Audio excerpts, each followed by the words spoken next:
kita akan belajar dengan metode daring.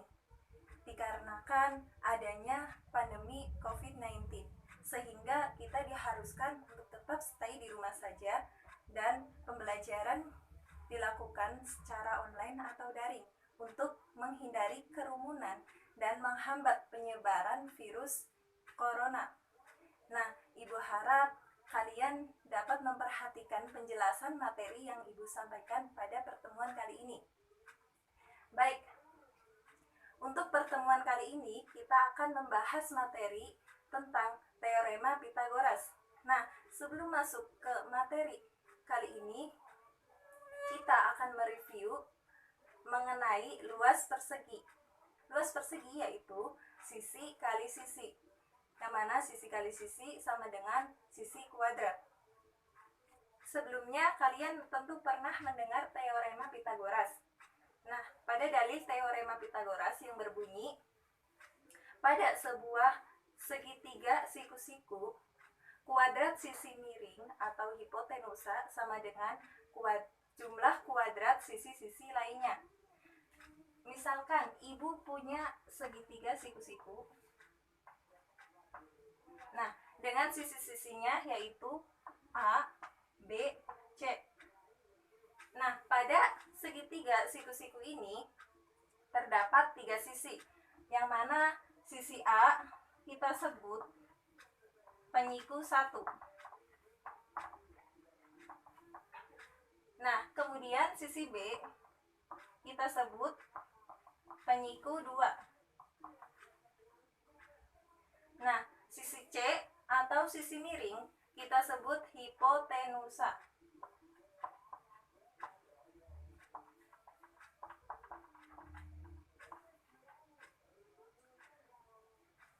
Sehingga rumus teorema Pythagoras ini didapat C kuadrat sama dengan A kuadrat plus B kuadrat. Kenapa demikian? Karena tadi kita mengingat dalil teorema Pythagoras, di mana sisi miring ini atau kuadrat sisi miring ini sama dengan jumlah kuadrat sisi-sisi lainnya. Nah, sisi-sisi lainnya itu sisi A dan sisi B. Sehingga kita peroleh C kuadrat sama dengan A kuadrat plus B kuadrat. Nah, untuk memperjelas atau membuktikan rumus teorema Pythagoras itu benar C kuadrat sama dengan A kuadrat plus B kuadrat, Ibu mempunyai alat peraga. Nah, ini alat peraganya. Kalian bisa lihat, kita akan mencari C, sisi C-nya atau persegi putih, luas persegi putih. Nah, kita sudah ketahui luas persegi yaitu sisi kali sisi. Nah, persegi putih ini, sisinya adalah C. Karena luas persegi rumusnya sisi kali sisi, maka luas persegi putih adalah C kali C atau C kuadrat. Kemudian berlaku untuk persegi kuning juga. Sehingga persegi kuning, karena persegi kuning sisinya A, maka luas persegi kuning yaitu A kuadrat. Kemudian berlaku juga untuk persegi ungu. Nah, persegi ungu ini sisinya yaitu B. Karena luas persegi itu sisi kali sisi, maka luas persegi ungu sama dengan B kuadrat. Nah, kita akan buktikan apakah benar C kuadrat sama dengan A kuadrat plus B kuadrat.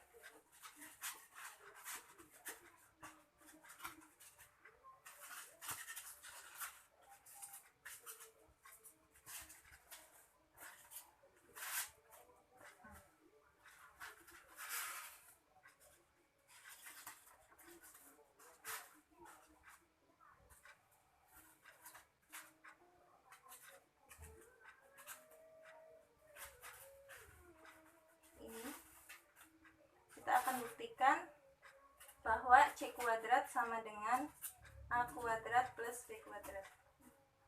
Nah, karena di sini luas persegi putih tadi penuh dengan penjumlahan A kuadrat plus B kuadrat, maka terbukti bahwa rumus teorema Pitagoras yaitu C kuadrat sama dengan A kuadrat plus B kuadrat.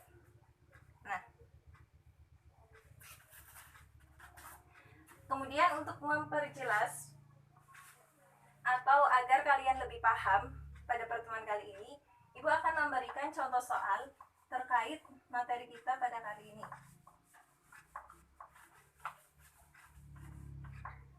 Misalkan Ibu punya segitiga siku-siku. Nah, dengan panjang sisi A yaitu 3 cm. Kemudian sisi B dengan panjang yaitu 4 cm. Nah, kita akan cari berapa panjang sisi C. Kita akan cari sisi C-nya. Nah, kita gunakan rumus teorema Pitagoras tadi. Rumus teorema Pitagoras yaitu C kuadrat sama dengan A kuadrat plus B kuadrat. Nah, karena kita akan mencari C kuadrat atau nilai C, kita masukkan berapa panjangnya sisi A. Nah, kita sudah ketahui panjang sisi A yaitu 3 cm. 3. Nah, di rumus kita diminta dikuadratkan, maka 3 kuadrat. Kemudian plus B-nya berapa? B-nya yaitu 4 cm. Kita masukkan 4 kuadrat. Nah, 3 kuadrat sama dengan 9. Ya. Kemudian 4 kuadrat sama dengan 16.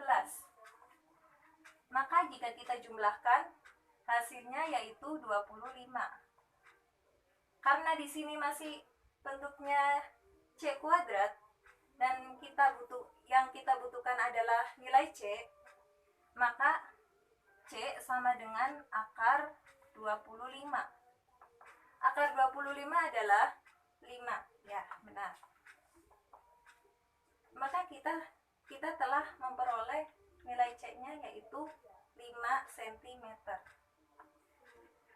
Kemudian untuk contoh selanjutnya, misal kita punya segitiga siku-siku dengan panjang sisi miringnya yaitu 25,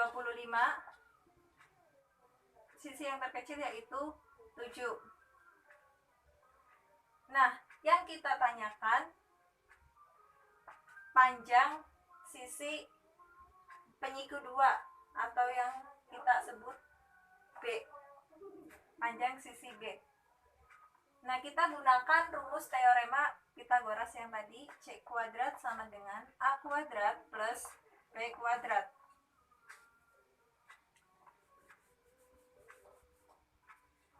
Nah, karena C kuadrat nilai C-nya sudah kita ketahui yaitu 25 kuadrat sama dengan, nah nilai A-nya yaitu 7, kita masukkan 7 kuadrat. Nah, yang akan kita cari yaitu nilai B kuadrat. Nah, 25 kuadrat sama dengan 625. Kemudian 7 kuadrat sama dengan 49. Ya. Plus B kuadrat. Nah, 49 ini kita pindah ruaskan ke kiri dengan 625 dikurangi 49 sama dengan B kuadrat. 625 dikurangi 49 sama dengan, ya betul, 576 sama dengan B kuadrat. Karena di sini masih berbentuk B kuadrat dan yang kita cari nilai B, maka B sama dengan akar 576. Nah, berapa sih akar 576 ini? Akar 576 sama dengan 24. Materi selanjutnya, Ibu akan membahas mengenai triple Pythagoras.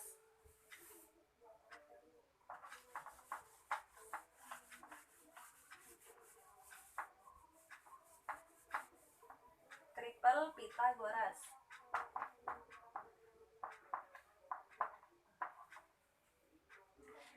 Triple Pythagoras ini 3 bilangan yang merupakan teorema Pythagoras. 3 bilangan ini apa saja sih? Nah, kita ketahui 3, 4, 5. Tadi di contoh yang pertama. Kemudian ada 5, 12, 13. Kemudian ada 7, 24, 25. Kemudian ada 8, 15, 17.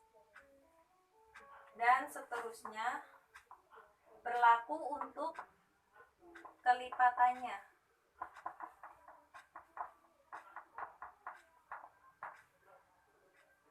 Kelipatannya yaitu misalkan kita ambil 3, 4, 5, maka kelipatannya 6, 8, 10. Seperti itu. Nah, untuk membuktikannya, ketiga bilangan ini apakah benar? Ketiga bilangan ini termasuk triple Pythagoras. Kita gunakan rumus teorema Pythagoras. Yang mana rumus teorema Pythagoras yaitu C kuadrat sama dengan A kuadrat plus B kuadrat. Nah, kita misalkan A-nya itu 6, B-nya 8, kemudian C-nya 10. Ya. Kita masukkan, karena C-nya 10, kita C kuadrat. Kemudian A-nya 6 kuadrat. Dan B-nya yaitu 8 kuadrat. Nah, 10 kuadrat sama dengan 100. 6 kuadrat 36. Dan 8 kuadrat 64. Kita jumlahkan 36 dan 64. 36 ditambah 64 yaitu 100. Hasilnya sama, maka terbukti bahwa ketiga bilangan tersebut merupakan triple Pythagoras. Demikian materi yang dapat Ibu sampaikan, semoga bermanfaat untuk kalian. Jangan lupa untuk mempelajari materi pada pertemuan kali ini agar kalian dapat lebih memahami materi pada pertemuan kali ini. Nah, pesan Ibu, tetap stay di rumah saja, jaga kesehatan, jangan lupa cuci tangan sebelum atau sesudah melakukan aktivitas untuk mencegah atau mengurangi penyebaran virus COVID-19. Terima kasih. Kurang lebihnya mohon maaf. Wassalamualaikum warahmatullahi wabarakatuh.